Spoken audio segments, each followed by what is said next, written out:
I was halfway into my jacket when Chloe dropped the bombshell. Our suitcases stood ready by the door, packed for the Caribbean weekend we'd been planning for months. Or rather, the weekend she'd been planning. And I'd rearranged surgeries to accommodate. "I need a month to decide if you're worth my investment," she said coldly. I froze, my hand still on the sleeve of my jacket. "Excuse me, you heard me." She crossed her arms, her expensive watch catching the light. "A month to evaluate whether this relationship is worth continuing." I slowly took off my jacket and placed it on the chair. The emergency call from the hospital still echoed in my mind. A 14-year-old boy who needed immediate surgery, a surgery only I could perform. "Let me get this straight," I said calmly. "Because I have to save a child's life, you need a month to decide if I'm worth being with. It's not just today." "David," her voice was crisp, businesslike. "It's the pattern. 3 years of canceled plans. 3 years of choosing patience over us. The hospital always comes first." I'd been with Chloe for 3 years. In that time, I'd saved dozens of lives and missed dozens of dinners. I'd performed groundbreaking surgeries and skipped anniversary celebrations. And through it all, I'd never realized that Chloe was keeping score. "A month?" I repeated. "Yes, consider it a trial separation." She straightened her designer blouse. "Your career choices aren't providing the lifestyle returns I expected from this relationship." I looked at her then. The perfect hair, the flawless makeup, the cold calculation in her eyes. In our luxury apartment with its million-dollar view, I suddenly saw Chloe clearly for the first time. She wasn't evaluating our love. She was assessing my market value. "The hospital called," I said simply. 14-year-old boy, congenital heart defect that suddenly deteriorated. If I don't operate, he dies tonight. "There are other surgeons, David." "Not for this procedure. Not at such short notice. There's always another emergency, isn't there?" She sighed dramatically, checking her watch. "We were supposed to be sipping margaritas on the beach by sunset, and Tommy Williams is supposed to live past his 15th birthday. Her eyes narrowed. "Don't make me the villain here. I've supported your career for years. But relationships need maintenance too. I've run the numbers. David, we've spent exactly 12 full days together in the past 3 months." Of course she'd run the numbers. Everything was quantifiable to Chloe. "So, you need a month," I said, picking up my medical bag, "to decide if I'm worth keeping around." "Yes." She seemed almost relieved that I understood her corporate approach to love. "It's a reasonable time frame for assessment." I should have been angry, should have shouted, protested, begged her to see that saving lives wasn't just a career choice, but the core of who I was. Instead, a strange calm settled over me. "Okay," I said, heading for the door. "Take your time." The look of surprise on her face was worth more than any Caribbean sunset. "That's it. You're not going to fight for us?" Her perfect composure cracked just slightly. I paused at the doorway. "There's a boy who needs me to fight for him right now. And honestly, Chloe, anyone who needs a month to decide if I'm worth loving already has their answer." The door closed behind me with a soft click that somehow felt more final than any slam could have. The hospital corridors welcomed me with their familiar antiseptic smell and fluorescent lighting. As I scrubbed in, the weight of Chloe's ultimatum faded against the more immediate pressure of saving Tommy Williams' life. "Cutting it close, aren't you?" "Doctor Hart," remarked Vanessa, my favorite scrub nurse, as she helped me gown up. "Had to cancel some plans," I said vaguely. "Caribbean with the Ice Queen." Vanessa had never hidden her dislike for Chloe, especially after meeting her at last year's hospital gala, where Chloe had spent the evening networking with wealthy board members while barely acknowledging the nursing staff. "You could say those plans are on indefinite hold." Vanessa raised an eyebrow, but said nothing more as we entered the operating room where my team was prepped and waiting. On the table lay Tommy Williams, already intubated and prepped for surgery, his chest bare and vulnerable under the harsh lights. "Good evening, everyone," I said, my voice steady and focused. "We have a complex repair of a tetralogy of FOW with pulmonary atresia. Tommy here has developed progressive right ventricular failure, despite previous palliative surgeries. Let's give him a heart that can take him through high school, college, and beyond. Scalpel, please." The familiar weight of the instrument in my hand centered me. This was where I belonged. This was what mattered. 12 hours. That's how long we fought for Tommy's life. 20 hours of meticulous work. Of moments where his pressure dropped dangerously. Of adjustments and decisions that would determine whether a family kept their son or lost him forever. 12 hours where not once did I think about beaches, or ultimatums, or cost-benefit analyses of relationships. When I finally stepped out of the O, exhausted but triumphant, Tommy's parents were waiting in the consultation room, touching each other's hands, their faces etched with a special terror only parents of critically ill children know. Dr. Hart. Mrs. Williams stood immediately, her husband rising beside her like they were connected by invisible string. "How is he?" "Please tell me Tommy made it through surgery," I said, allowing myself a small smile. "The repair was complex, but successful. He's strong, and he fought hard." Mrs. Williams collapsed against her husband, sobbing. Mr. Williams looked at me over his wife's shoulder, his eyes filled with tears. "Thank you," he mouthed silently. This moment. This was the return on investment that Chloe would never understand. I explained Tommy's recovery process to his parents, answered their questions, and assured them they could see him soon in the pediatric ICU. As I turned to leave, Mrs. Williams suddenly caught my arm. "Dr. Hart, you were supposed to be somewhere else tonight, weren't you?" At my surprised look, she explained, "The nurse mentioned you came in for an emergency on your day off, that you had vacation plans. It was nothing important." I said honestly, "It was important to us," she said simply, and hugged me. I walked out of that consultation room, changed in some fundamental way I couldn't yet articulate. My pager buzzed. A text from Chloe. "Hope surgery went well. Took a solo flight to Barbados. We'll be at the Four Seasons for the week, if you can get away. Consider it the start of our trial separation." I stared at the message for a long moment, then slipped the pager back into my pocket without replying. There in the quiet hallway of the hospital, with the weight of a successful surgery still on my shoulders and the gratitude of the Williams family warming something long cold inside me, I realized Chloe had done me a favor. She had given me a month, but I wouldn't need nearly that long to know my own answer. The days that followed took on a strange, liberating rhythm, without Chloe's social calendar dictating my rare free hours. I found myself rediscovering parts of my life I'd neglected. I reconnected with old medical school friends, spent evenings mentoring surgical residents, and even made it to my nephew's baseball game, something I'd promised but repeatedly failed to do for months. Tommy Williams' recovery became a personal mission. I visited him daily, watching with satisfaction as color returned to his cheeks and strength to his voice. His room became decorated with get-well cards and the action figures his friends brought. One afternoon, I arrived to find him trying to explain the complexities of some video game to his grandmother, who nodded with endearing confusion. "Dr. Hart," he called when he saw me. "Mom said you can called a vacation to do my surgery. Is that true?" I glanced at Mrs. Williams, who shrugged apologetically. "Just doing my job." "Tommy, was it somewhere cool, like Disney or something?" "The Caribbean," I admitted, checking his incision site and cardiac monitors. His eyes widened. "Whoa, with your girlfriend and everything." "Fiancé," I corrected automatically, though the word suddenly felt foreign on my tongue.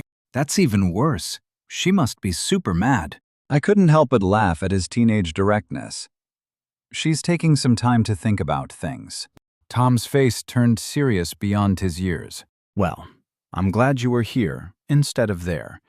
Otherwise, I might be, you know. He drew his finger across his throat dramatically. Tommy, his mother scolded, but I was laughing again. Glad I was here too, kid. Later that week, I received a call from an unexpected source, Bernard Livingston, the hospital's chief of surgery, asking me to come to his office at my convenience.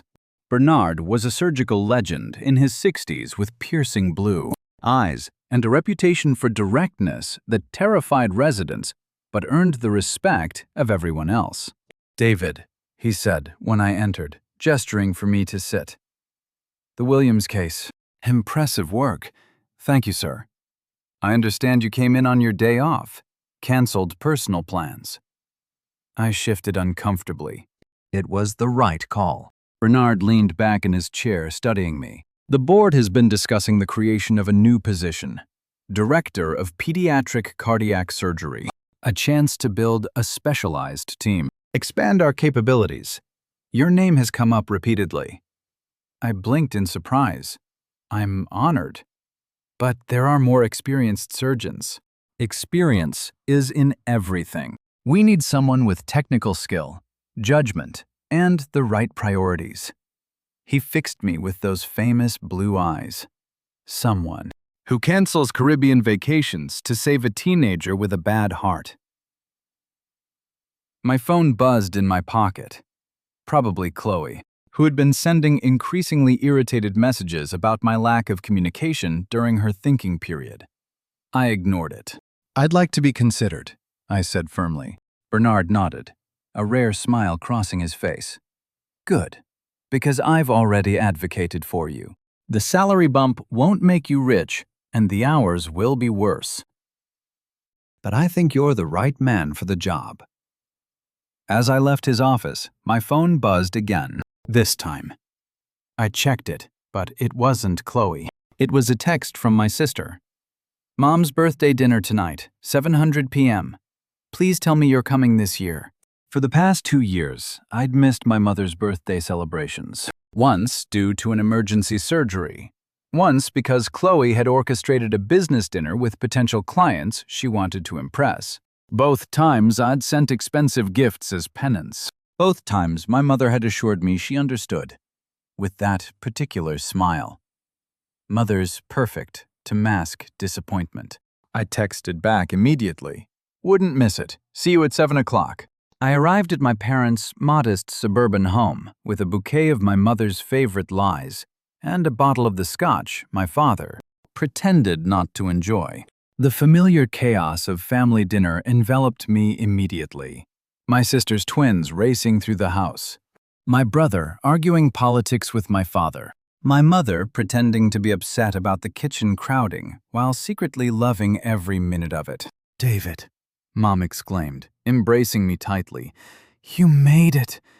Happy birthday, Mom, I said, kissing her cheek and presenting the flowers. These are beautiful, but you didn't need to bring anything. Having you here is the gift. She looked me over with a mother's critical eye.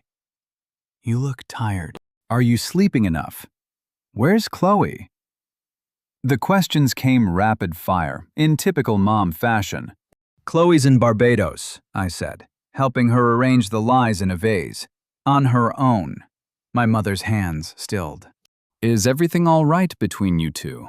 I considered deflecting, giving the easy answer that would prevent concerned looks and prying questions. But something about being in my childhood home, with its worn furniture and walls covered in family photos, made honesty feel essential. No, I admitted she's taking a month to decide if I'm worth staying with. Mom's eyes widened because of your work. The emergency surgery that was the trigger. But it's been building. She says I'm not profitable enough for her.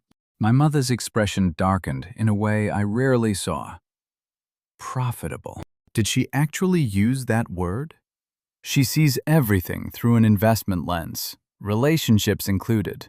Mom shook her head, returning to her flower, arranging with unnecessary vigor. You know, When your father was finishing his residency in internal medicine, we barely saw each other. He missed dinners, birthdays, our first anniversary. We were so poor, I had to work double shifts as a nurse to make rent. I didn't know that, I said, surprised. My parents rarely talked about those early struggles. It was hard, she admitted. But not once did I question if he was worth it. The man was saving lives, for heaven's sake. She fixed me with a pointed look. Anyone who needs a spreadsheet to decide if they love you doesn't deserve you. David. The words hit me with unexpected force, echoing my own thoughts, but somehow more powerful coming from her. Now, she continued briskly, take these drinks to the living room while I finish the lasagna, and be prepared for your sister to interrogate you mercilessly about your love life. She's been practicing her concerned face all evening. Dinner was a boisterous affair filled with stories, laughter, and the comfortable bickering of a family that genuinely enjoyed each other's company. I found myself relaxing in a way I hadn't in months, maybe years. There were no appearances to maintain, no networking to navigate, no careful conversational chess to play. Just family, food, and surprising myself by laughing until my sides hurt at my brother's ridiculous impressions of his law firm partners. As we were having cake, my phone lit up with Chloe's face. Everyone at the table noticed. Aren't you going to get that? My father asked. I silenced the phone and returned it to my pocket. No, tonight is about Mom. My mother's smile was worth more than any business deal Chloe had ever closed. Later, as I was helping clean up, my sister cornered me in the kitchen. So, trouble in paradise with the Ice Queen? She asked, loading plates into the dishwasher. Don't call her that, I said automatically, though without much conviction. Sorry, but anyone who needs a month-long assessment period to decide if my brother is worthy of her precious time gets an Ice Queen designation. She handed me a plate to dry. You know what's crazy? I've known you your entire life, and not once have you ever looked truly happy with her. Sarah, I'm serious. David, you get this tight expression whenever she calls, like you're bracing for a performance review. I remained silent, methodically drying the dishes.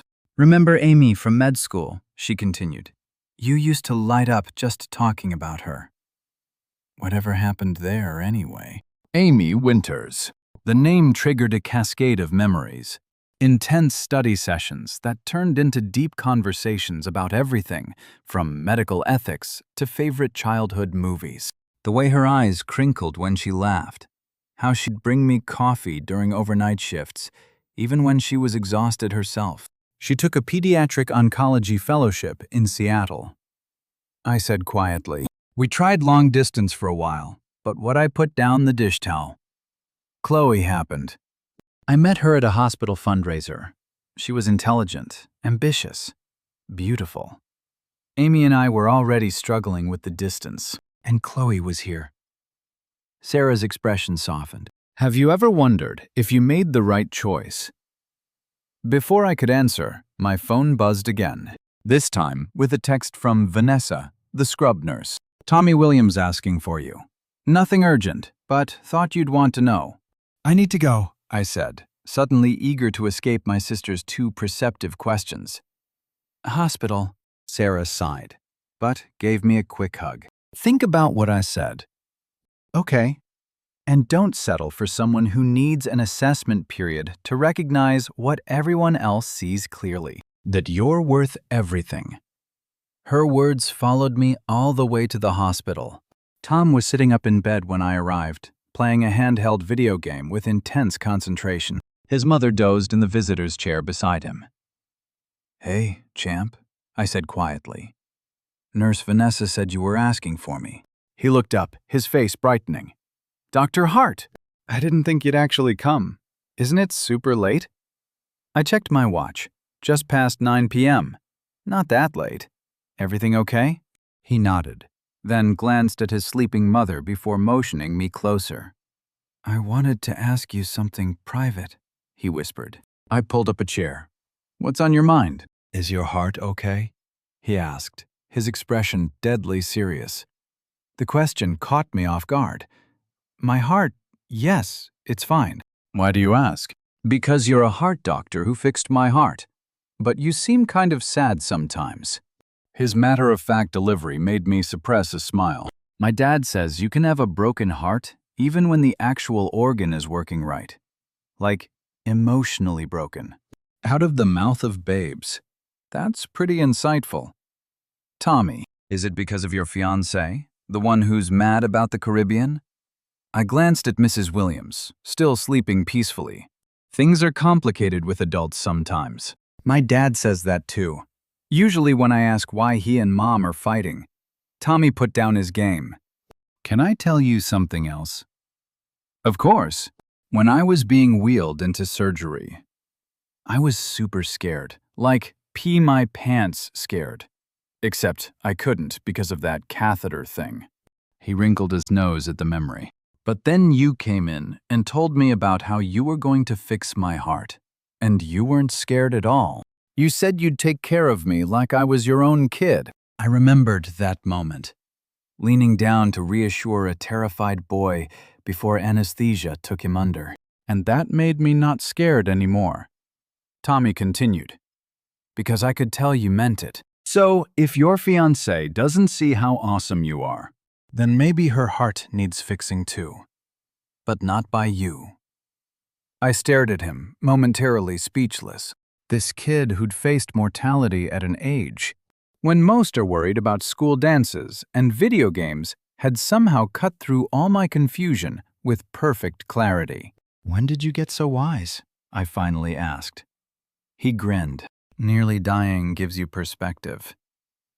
Man, I laughed, ruffling his hair. I'll take that under advisement. Miss Williams stirred at the sound of our voices. David, is everything all right? Everything's fine, I assured her. Just checking in on my favorite patient. Who's been giving the nurses a hard time about his walking regimen? She added with a pointed look at her son. Walking is boring, Tommy protested. Walking is how you get out of here sooner, I countered. Tell you what, tomorrow I'll walk with you and you can tell me all about whatever game you're playing there. Tommy's face lit up. For real? You actually want to hear about Celestial Conflict 7. Every dramatic detail I promised. Standing to leave. But for now, get some rest. As I turned to go, Tommy called after me.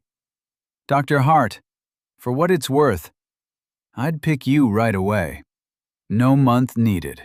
The next week passed in a blur of surgeries, rounds, and administrative meetings about the potential new pediatric cardiac center. Chloe's messages grew increasingly tern, then stopped altogether. I knew I should call her, have a proper conversation about where we stood. But every time I considered it, I found a reason to delay. The truth was, her silence had brought a peculiar peace I wasn't ready to disturb. Bernard Livingston became a surprising mentor, inviting me to collaborate on complex cases and introducing me to potential donors for the pediatric cardiac program. The work was challenging and fulfilling in a way that made the days fly by. Tommy Williams continued to recover remarkably well. True to my word, I walked the hospital corridors with him daily, listening to his elaborate explanations of video game lore while monitoring his increasing stamina. On one such walk, we ran into Vanessa coming off her shift. Well, look at you, Tommy, she exclaimed. Practically racing now. Doctor, Hart says I might go home next week if I keep it up, he said proudly. That's fantastic news. She turned to me. Speaking of news, have you heard the latest hospital gossip? I groaned. Do I want to know? Probably not, but I'm telling you anyway. Her eyes sparkled mischievously. Your fiancé was spotted having dinner with James Wilson at Liern Dan last night. The name hit me like a bucket of ice water. James Wilson was a notorious cardiothoracic surgeon from our rival hospital across town. Million, arrogant, and known for pursuing wealthy, connected women who could advance his career. Who's James Wilson? Tommy asked, looking between us curiously. Just another doctor, I said, my voice tight. A doctor who's been trying to steal Dr. Hart's job for years, Vanessa added. And apparently now his fiancée, too. Vanessa, I warned, nodding toward Tommy. Sorry, she mouthed, then addressed Tommy. Ready to head back to your room? I heard there. Serving chocolate pudding today. Tommy looked disappointed, but nodded.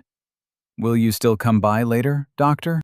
Hartmom's bringing my PlayStation. Wouldn't miss it, I assured him. Watching as Vanessa helped him back toward his room. Once they were gone, I leaned against the wall, trying to process this new information. Chloe and James Wilson. In some ways, it made perfect sense. He was exactly the kind of polished, ambitious man she would appreciate. The strange thing was how little jealousy I felt. Mostly, I was just tired.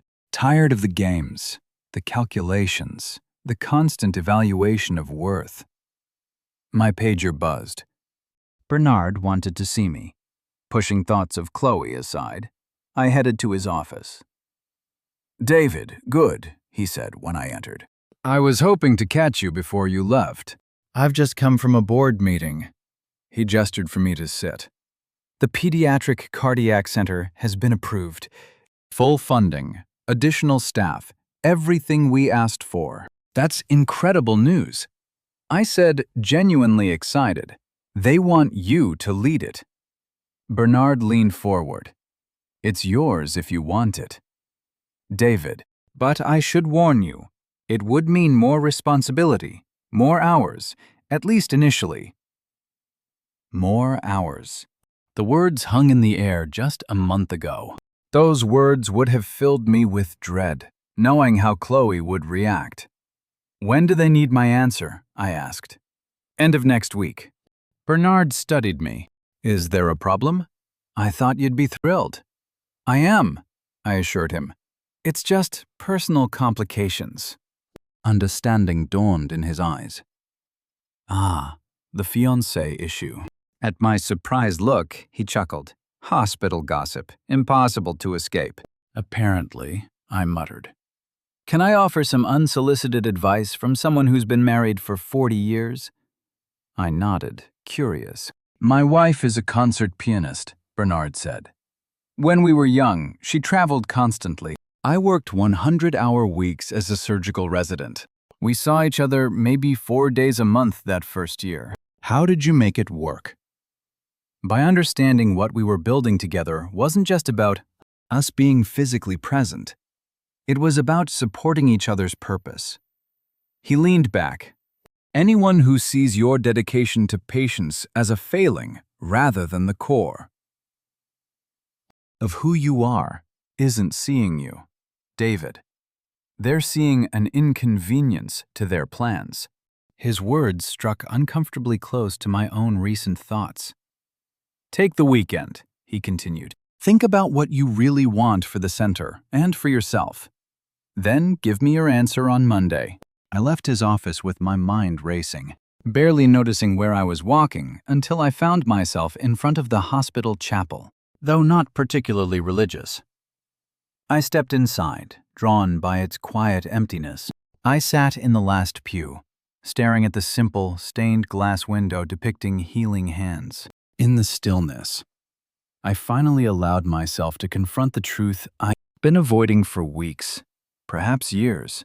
Chloe and I were fundamentally incompatible. Not because she valued financial success while I didn't. I appreciated what money could provide as much as anyone. But because we defined success in completely different terms.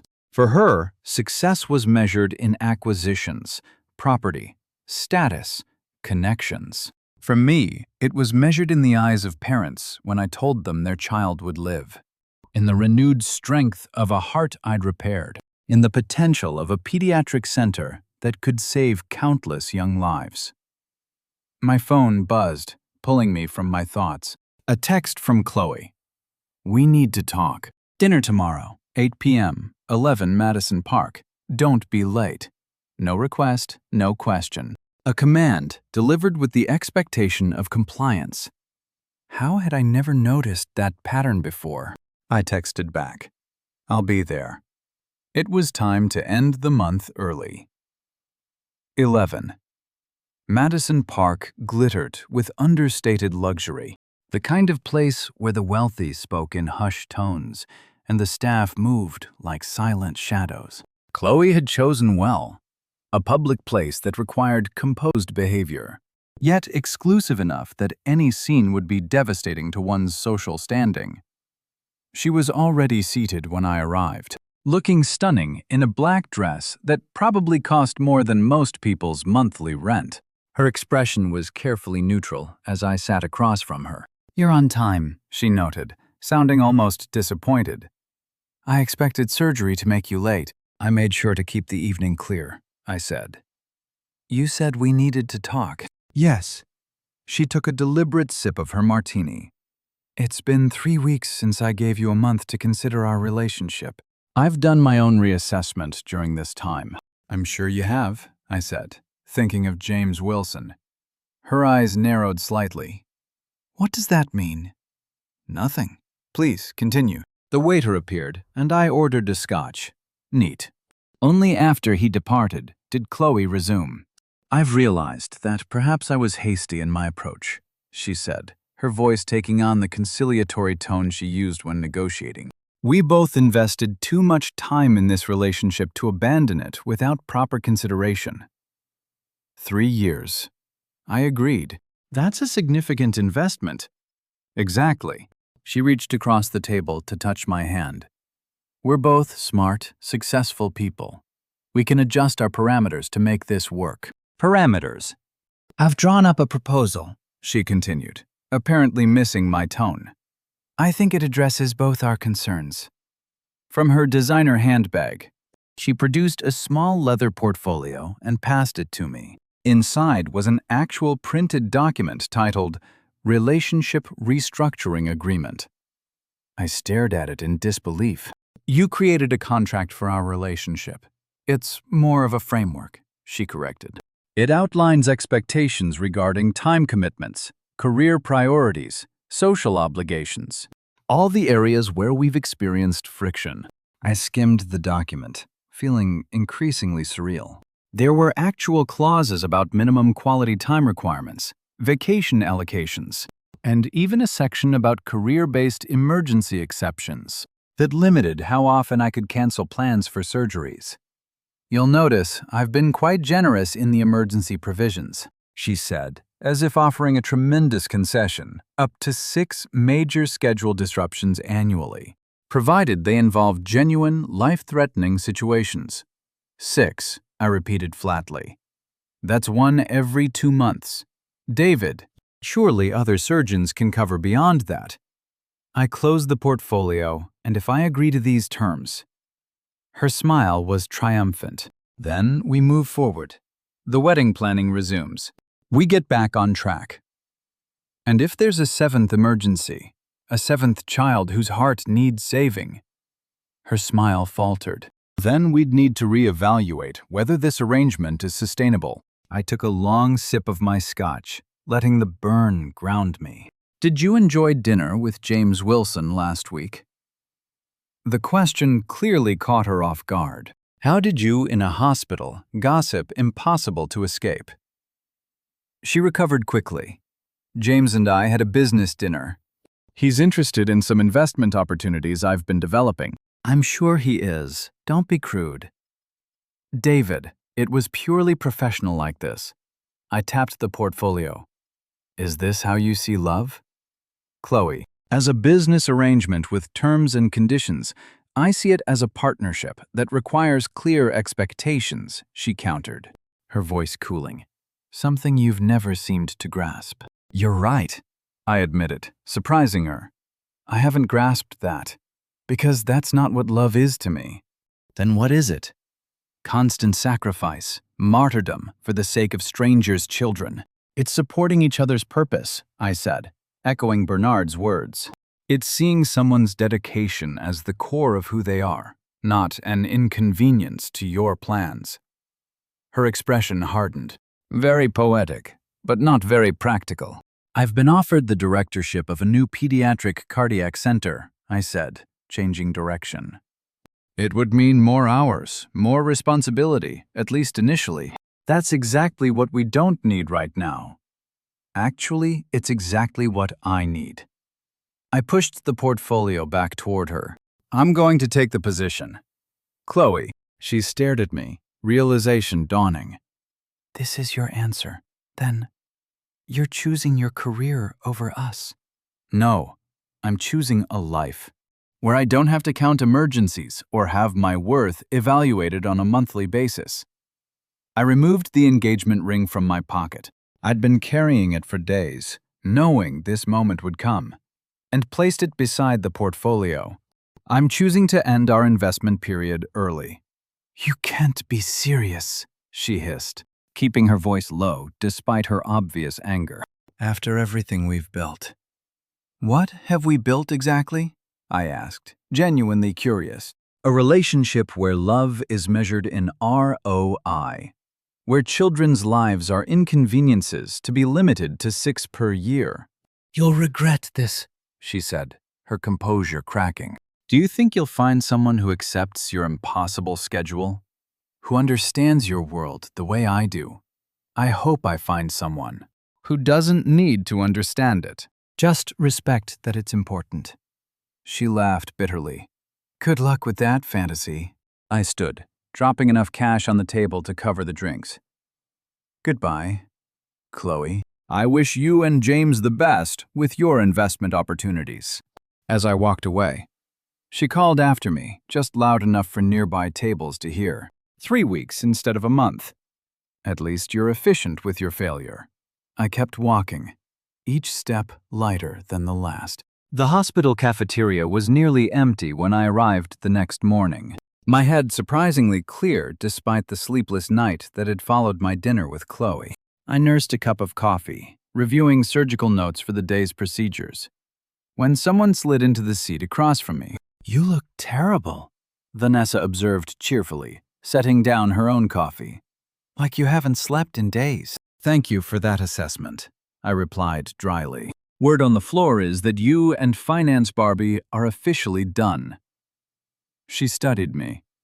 True, hospital gossip strikes again, I muttered. Yes, it's true. She sipped her coffee, watching me over the rim. You don't seem particularly devastated. Is that why you're here? To see me wallow in post-breakup misery? Partially, she admitted with a grin. But also to tell you that Tommy Williams is being discharged today. His parents are throwing a little celebration in his room. He asked if you'd come. Of course, I said, checking my watch. What time? 11. And David. Her expression softened. For what it's worth, I think you made the right call with Chloe. You deserve someone who gets you. The whole you. Before I could respond, her pager buzzed. She checked it and stood. Duty calls. See you at Tommy's party. I'll be there. As she walked away, I noticed a familiar figure enter the cafeteria. A woman with auburn hair pulled back in a practical ponytail, wearing the white coat of the pediatric oncology department. She was focused on her phone, not watching where she was going, and nearly collided with another doctor. Amy, I said, too quietly for her to hear across the room. Amy Winters. The woman I'd once thought I'd marry, before distance and ambition and Chloe had intervened. The woman my sister had just mentioned at my mother's birthday dinner. What was she doing here, thousands of miles from Seattle? I stood, meaning to approach her, when my own pager went off. Bernard asking to see me immediately about the pediatric center position. By the time I looked up again, Amy was gone, making me wonder if I'd imagined her entirely. Shaking off the strange moment, I headed to Bernard's office. David, good, he said when I entered. I know I said you had until Monday, but some developments have accelerated our timeline. The board wants an answer today. Yes, I said without hesitation. Bern blinked. Just like that. No more personal complications to consider. None whatsoever. A slow smile spread across his face. Excellent. Then let me introduce you to someone. He pressed his intercom. "Send her in, please." The door opened, and I froze in shock. Amy Winters walked in, looking just as surprised to see me. "David," she said, her familiar voice sending a jolt through me. "You two know each other?" Bernard asked, looking between us. "We went to medical school together," Amy explained. Recovering more quickly than I had. "It's been years." 6 years, I said, finding my voice. "What are you doing in New York? I thought you were in Seattle." "I was," she confirmed, "until last month. I've accepted a position here as head of pediatric oncology." Bernard was watching our exchange with undisguised interest. "Well, this is serendipitous. Doctor, Winters will be working closely with the Pediatric Cardiac Center, particularly on cases involving both cardiac and oncological concerns. As director, you'd be collaborating frequently." "Director?" Amy's eyebrows rose. "Congratulations, David. That's incredible." "I just accepted," I said, still trying to process her presence. "Perfect timing." "Then," Bernard said, standing, "I have a board meeting to attend. Why don't you two catch up? I'm sure you have plenty to discuss." He headed for the door, then paused. "Oh, and David, Tommy Williams' discharge celebration is at 11 o'clock. Thought you'd want to know." After he left. Amy and I stood in awkward silence. "So," she finally said, "Director of Pediatric Cardiac Surgery. Always knew you'd do amazing things. What happened to Seattle?" I asked. "You loved it there." She shrugged, moving to sit in one of the visitor chairs. "The program changed. New administration, different priorities, less focus on patient care, more on publications and prestige." I sat beside her rather than behind Bernard's desk. "That doesn't sound like you." "It wasn't me. Not anymore." She smiled softly. "Plus, my dad's health hasn't been great. He's here in New York. So, I'm sorry to hear that. How is he?" "Stable for now." She studied me. "What about you? Last I heard you were engaged to some finance wizard." "Celia Carly Chloe," I corrected. "And, as of last night, that's over." "Oh." Her expression was carefully neutral. "I'm sorry." "Don't be. It was long overdue." Another silence fell between us, this one charged with unasked questions. "Remember that coffee shop near the medical library?" she finally said. "The one with the terrible espresso but amazing scones." "Javier's." I nodded, smiling at the memory. "We practically lived there during finals week." "I found one just like it 2 blocks from here," she said. "Same awful coffee, same life-changing pastries. Some things never change." "And some things do," she said quietly, her eyes meeting mine. "Sometimes for the better." "Dr. Hart," a nurse appeared in the doorway. "Sorry to interrupt, but Tommy Williams is asking for you. Says it's urgent." I stood immediately. "Is he okay?" "Medically, yes, but he's quite insistent." I turned to Amy. "I'm sorry. I need to go," she said, understanding in her eyes. "Your patient needs you." "Would you?" I hesitated, suddenly nervous in a way I hadn't been since residency. "Would you like to get coffee sometime? Catch up properly?" Her smile was the same one I'd remembered for 6 years. "I'd like that very much. How about tomorrow? I know a place with terrible espresso."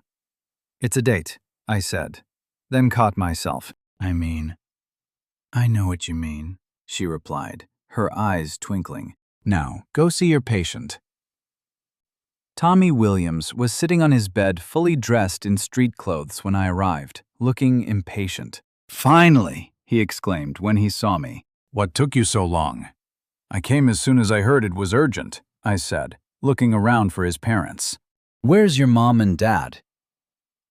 "Getting the car. But that's not important." He lowered his voice conspiratorially. "Did you break up with your calculating fiancé?" I stared at him, baffled. "How did you—" Nurse Vanessa talks a lot when she thinks I'm asleep, he said with a shrug. So, did you? Yes, I admitted, seeing no point in lying. Last night. His face split into a wide grin. Good, because I have something important to tell you before I leave. And it would have been awkward if you were still with someone who measures love like math homework. Tommy, no, listen, he interrupted, suddenly serious beyond his years. When I was really sick before the surgery, I made a deal with the universe.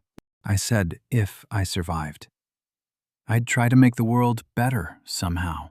Pay it forward. You know I nodded, moved by his earnestness. So, this is me paying it forward. He took a deep breath. Dr. Hart, you saved my life. Literally fixed my broken heart. And I think maybe the universe wants me to help fix yours, too. The emotional one. I couldn't help but smile. Is that so? Yes, he said firmly. When people who save lives every day get told they're not worth it, the universe gets mad. Like cosmic justice mad. Cosmic justice. I already repeated, charmed by his perspective. Exactly. So I'm telling you, as someone who wouldn't be alive without you, that you're worth everything. And whoever doesn't see that doesn't deserve you. The simple conviction in his voice hit me with unexpected force. That's thank you, Tommy. You're welcome. He glanced toward the door. Also, that doctor who just started here, the pretty one with the red hair, who works with cancer kids. Nurse Vanessa says you two used to date in doctor school. Medical school, I corrected automatically. And how does Vanessa even know that? He shrugged. She knows everything. But anyway, Vanessa thinks you should ask her out. For cosmic justice. I laughed, shaking my head. Is there anything that doesn't get discussed on the pediatric floor? Nope, he said cheerfully. Oh, and one more thing. His expression turned serious again. After I get better, can I come back and volunteer here? I want to help other kids who are scared like I was. The request caught me off guard. You want to volunteer? Yeah, I could play games with them. Tell them it's going to be okay. That being scared is normal. You know, stuff that would have helped me. Something tightened in my chest. A feeling I couldn't immediately name. I think that's a wonderful idea, Tommy. We'd be lucky to have you. Cool, he said, just as his parents appeared at the door with a wheelchair. There's my ride. Don't forget what I said. Dr. Hart. About being worth everything, as I watched them leave. Mrs. Williams turned back to mouth a silent thank you over her son's head, her eyes bright with tears of gratitude. In that moment, I identified the feeling in my chest. Fulfillment. Not the fleeting satisfaction of buying something expensive or impressing someone at a social gathering, but the deep, lasting fulfillment of having genuinely mattered in someone's life. No investment portfolio could ever match that return. The following morning, I sat in a small coffee shop 2 blocks from the hospital, nervously checking my watch. The place was exactly as Amy had described, slightly shabby, with mismatched furniture and the rich scent of pastries battling with the acrid smell of over-roasted coffee. The bell above the door jingled, and there she was, hair loose today, wearing jeans and a simple blue sweater that brought out her eyes. She spotted me and smiled, making her way to my table. Sorry I'm late, she said, sliding into the seat across from me. Got caught up with a new patient consult. No problem, I assured her. I ordered you a latte and the blueberry scone. Still your favorites. Surprise and pleasure flickered across her face. You remembered. Some things are hard to forget, I said simply. A comfortable silence settled between us as the barista brought her coffee. Despite the years apart, being with Amy felt natural, like returning to a favorite book and finding the pages exactly as you remembered them. So, she said finally, tell me about this pediatric cardiac center you'll be directing. As I described the vision Bernard and I had developed. Amy listened with genuine interest, asking insightful questions and offering her own perspective on interdepartmental collaboration.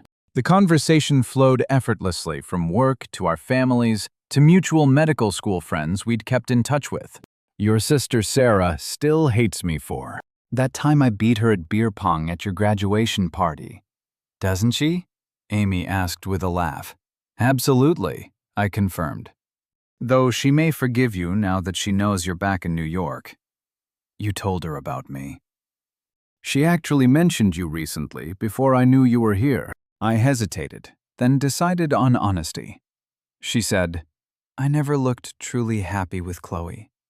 Not the way I did with you. Amy's eyes softened.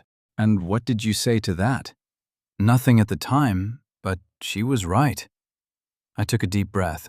The truth is, Amy, ending things with you was the biggest mistake I ever made. I told myself long distance was too hard, that what Chloe and I had made more sense logistically. But I was wrong. David, I know it's been years. I continued, needing to get the words out. I know we're different people now, but being here with you, it feels like no time has passed at all. And I wanted you to know that. She reached across the table, her fingers lightly touching mine. What if I told you I came to New York, partly because I heard you were here? I stared at her, stunned. What? I ran into Dr. Livingston at a conference in Chicago 6 months ago. She explained. He mentioned your name, said you were doing incredible work. When the position here opened up, I couldn't help thinking it might be, I don't know, fate, a second chance. You never struck me as someone who believed in fate, I said, a smile tugging at my lips. Maybe I've changed, she replied, her hand still resting on mine. Or maybe nearly losing my dad made me realize life's too short not to take chances on the things that matter. And what matters to you? Amy. Her eyes held mine steadily. Connection, purpose, making a difference. Being with someone who understands that saving a life sometimes means missing a dinner reservation. Someone who sees that as a feature, not a bug. My chest tightened with something like hope. Sounds like you've given this some thought. 6 years worth, she admitted with a small smile. What about you? David, what matters to you? I thought of Tommy Williams and his parents, of Bernard's 40-year marriage to his pianist wife, of my mother's birthday dinner, and the simple joy of being present for the people who truly mattered. Being worth it, I said finally. Not because of what I earn or where I vacation, but because of who I am and what I do. Being with someone who doesn't need a month to figure that out. Amy's smile widened. Well, for what it's worth, I figured it out in about 5 minutes yesterday. That's a significant improvement on Chloe's timeline. I laughed. I've always been efficient, she said, her eyes dancing with humor and something warmer. So, what do you think? Are we crazy to even consider trying again after all this time? I turned my hand to clasp hers properly. Probably. But as a certain wise 14-year-old recently told me, sometimes the universe gets involved in matters of cosmic justice. Cosmic justice, she repeated, amused. Sounds serious. Very serious, I agreed solemnly. Almost as serious as asking if you'd like to have dinner with me tonight. A proper date. I'd like that very much, she said, her fingers tightening around mine. But fair warning, if you get called away for an emergency surgery, I'll understand completely. Even if it means canceling at the last minute. Even then, she assured me, some things are worth waiting for. As we sat there, hands linked across the table in a shabby coffee shop with terrible espresso and life-changing scones, I finally understood what Chloe had never grasped. Love wasn't an investment with guaranteed returns. It was a leap of faith taken again and again, day after day. It was choosing someone not because they fit neatly into your 5-year plan, but because they made that plan worth having in the first place. Chloe had given me a month to prove my worth. In the end, I'd needed much less time than that to realize I'd been measuring my life by the wrong metrics all along. A month, I murmured, shaking my head at the memory. What was that? Amy asked. I smiled, squeezing her hand. Nothing important. Just thinking about how sometimes the best investments are the ones you can't calculate. In the distance, my pager buzzed with a new notification. Without hesitation, Amy released my hand. Go, she said, with understanding in her eyes. Save a life. I'll be here when you get back.